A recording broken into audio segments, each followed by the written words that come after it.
Nexon have now fully revealed a new upcoming title called The First Descendant, which seems to be wanting to take on the likes of Destiny and Warframe in the looter-shooter genre. If the game is looking familiar to you, then it may be because we've previously covered this one when it was still in its early stages of development called Project Magnum. But now the studio behind it are ramping up to release, so let's go over some gameplay details and take a look at the awesome looking trailer. If you do enjoy these videos, show support down below by clicking like, and subscribing for all the content coming to you guys in the next few days. Put in the comments down below what you think of the new trailer, and of course, we love our looter shooters, so let's jump into it. So you may be wondering, what is The First Descendant? It's going to be a free-to-play cooperative looter shooter. Essentially, think of games like Destiny and Warframe. It has those kind of vibes and look to it, and it's probably going to play somewhat similar to those, at least in a core way as a looter shooter game. It's going to be launching on consoles and PC, and it currently doesn't have a release date. But if the game does look awesome to you, then it's because it's recently been revealed that they're using Unreal Engine 5 for this game, and if we look at the Matrix demo that came out recently that uses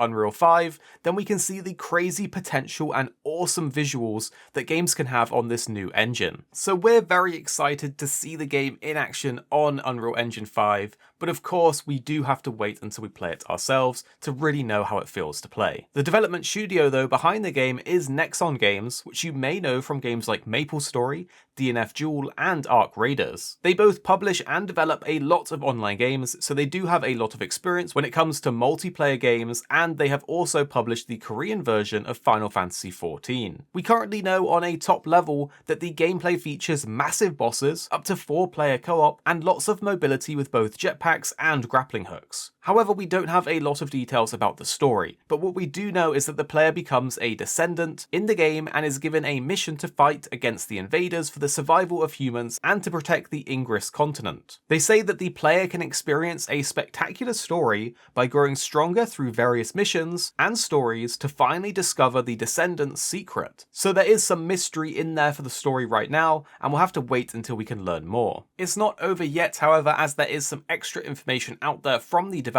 It gives us a closer look at what exactly we can get up to in The First Descendant. Firstly, we know that the game will allow you to customize your character, which we can see from a variety of player characters in the trailer, but this is what Nexon has to say about it. You can play various characters with distinctive concepts and battle styles. We plan to add various customizable elements such as skins for each character to support character decoration. Nexon has also elaborated a bit more about the gameplay and bosses, specifically talking about the dynamic combat through traversal that will appear in the game. Here's what they say. Experience the First Descent's exciting battles, composing of various characters with unique skill sets, free movements, and chain actions through grappling hooks, colourful firearms, and additional effects. With these, the player can create any battle style they desire. They go on to say that you can target huge boss monsters with different appearances and abilities through 4-player co-op play. The various difficulties will stimulate your competitive spirit, and you can destroy or extract various parts of the huge bosses through 4-layer cooperative play. By targeting the huge bosses' gimmicks, you'll be able to experience a more compact team play.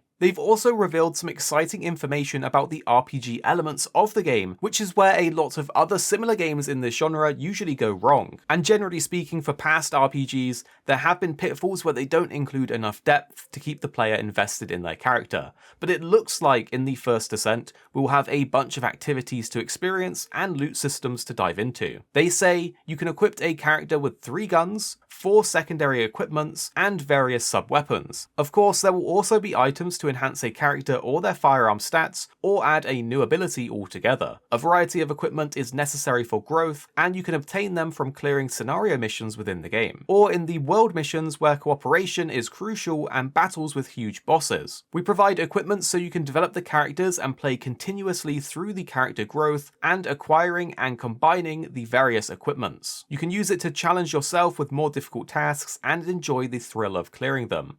So from this information, it looks like we're going to be able to create a variety of builds using different weapons, armors, and so on, which we can use in scenario missions or in world missions. Overall, it sounds very interesting with lots of character customization, even down to the specific abilities and gear that you can carry with you, as well as your appearance, but I'm also very interested in destroying or extracting various parts of the huge bosses, as it kind of sounds somewhat similar to Horizon Zero Dawn or Monster Hunter, where breaking Monster Hunter parts to get items items is a thing, and I always find that super satisfying. If you want to try it for yourself though, there's actually a beta coming fairly soon, and it will take place on October 20th, 2022. It will also end on October 26th, so you only have 6 days to play it if you do get in. You can sign up on the Steam page of the game to get access, so it shouldn't be too much trouble to see if you get picked. Of course, we are quite excited for this as it seems like there's a lot of potential. However, we have been burnt many times in the past with similar games to this in this genre, particularly Anthem comes to mind, and of course this does look a bit similar to that in its movement, so we would definitely exercise extreme caution with this, but we are going into it optimistically, as we do like the look of the game, and from what information we have, it does look like it would be quite good, but of course we cannot give final judgment until we've played it completely to the end for ourselves. Another thing to be wary of is the fact that a free-to-play game can also have monetization methods that can go a little crazy and can be anti-consumer. But until we have access ourselves and can play it and find out all of these different things, then we're going to give it the benefit of the doubt, as we do like the look of it. But again, we do advise caution with this one, as sometimes games can look too good to be true. So if you did enjoy this video, make sure to click like down below and subscribe for all the other videos that are coming out very soon that you don't want to miss. Tell us in the comments down below what you think of the game after hearing all of this information. We'd love to hear your opinion, and the videos on screen now we think you might really like. If you do like the look of them, you can give them a click. If not, just ignore them, but for now they're on the screen if you do like the look of them.